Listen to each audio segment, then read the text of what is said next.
अस्सलाम वालेकुम दोस्तों, मैं हूं आपका मेज़बान पारस अली ख़ान। उम्मीद करता हूं आप सब लोग खैर-ओ-आफ़ियत से होंगे।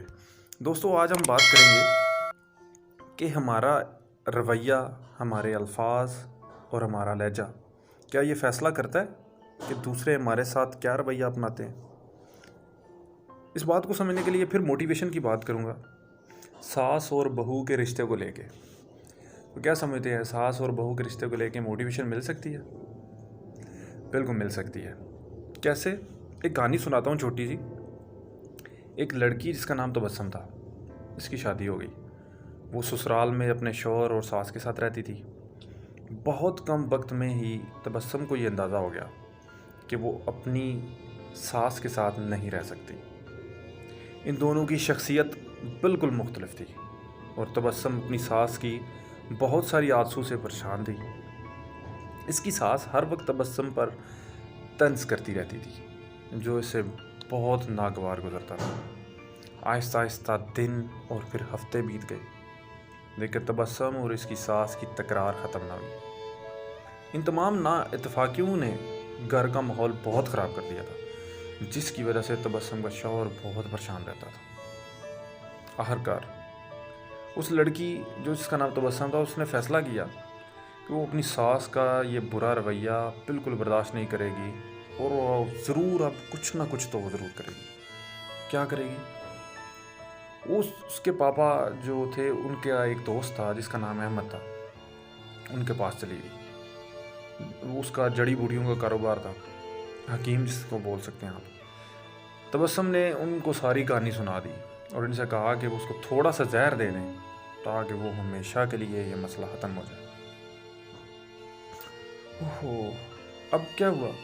अहमद अंकल जो उसके थे, उन्होंने थोड़ी देर के लिए सोचा और फिर कहा कि तबस्सुम बेटा, मैं इस मसले को हल करने में तुम्हारी मदद करूँगा, लेकिन तुम्हें मेरे साथ वादा करना होगा कि जो मैं कहूँगा तुमने वही करना है। तबस्सुम राज़ी हो गई। वो जो उसके अंकल थे, एक कमरे में गए और थोड़ी देर बाद वापस आए कुछ जड़ी बूटियाँ लेके। उन्होंने कहा, बेटा, आप अपनी सास को मारने के लिए फौरी जहर इस्तेमाल मत करो, क्योंकि इससे वो तुम पर शक करेंगे लोग और हो सकता है कि तुम्हें जेल जाना पड़े, फांसी हो जाए। तो ऐसा है कि तुम ऐसा करो, हर रोज़ तुम कुछ उसके खाने में मिला दो, ताकि मैं ऐसा जहर देता हूँ, ऐसी जड़ी बूटियाँ देता हूँ जो आहिस्ता आहिस्ता आहिस्ता आहिस्ता अपना असर दिखाएंगी। लेकिन तुम्हें ये ख्याल रखना होगा कि तुम्हारा रवैया इनके साथ बहुत दोस्ताना हो। इनसे लड़ाई मत करना, इनकी हर बात मानना, माँ जैसा बर्ताव करना। अब हुआ क्या? तो बस हम बहुत खुश हुई, वो घर वापस आ गई जड़ी बूटियाँ लेके। उसने सारा काम करना शुरू कर दिया जैसे उसके अंकल ने कहा था। हफ्ते गुजर गए, फिर महीने गुजरे। तो बस हम और उसकी सास आपस में प्यार से रहने लगी। माँ उसकी तारीफ़ करती थी अपनी दोस्तों के सामने, मोहल्ले में, और तबस्सुम की हर मुमकिन कोशिश होती थी कि वो अपने गुस्से पे काबू पाए और वो उनको नाराज़ ना होने दे, ताकि किसी को शक ना गुजरे।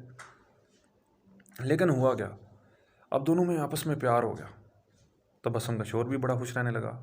तो तबस्सुम दोबारा एक दिन अपने अंकल के पास गई और उन्होंने कहा कि मुझे आप तरीका बताएंगे, जो मैंने अपनी सास को जहर दिया है, आहिस्ता आहिस्ता जो असर कर रहा है, वो बहुत बदल गई हैं, मैं उनको प्यार करती हूँ, मैं नहीं चाहती कि वो इस जहर से मर जाए, तो मुझे कोई तरीका बताएं आप। उसके जो अहमद अंकल थे, वो बड़े मुस्कुराए और कहने लगे कि तुम्हें डरने की ज़रूरत नहीं, मैंने तुम्हें जहर नहीं दिया था, बल्कि कुछ जड़ी बूटियाँ दी थी जो विटामिन की थी, ताकि उनकी सेहत अच्छी हो जाए। जहर सिर्फ तुम्हारे दिमाग में और तुम्हारे रवैये में था, लेकिन वो सब तुमने अपने प्यार से ख़त्म कर दिया। दोस्तों, याद रखें, हमारा रवैया, हमारे अल्फाज और हमारा लहजा वाकई में ये फ़ैसला करता है कि दूसरे हमारे साथ क्या रवैया अपनाते हैं। मेरी दुआ है अल्लाह ताला हम सब को सिरात मुस्तकीम पर चलने की तौफीक अता फरमाए। आमीन। Thank you so much.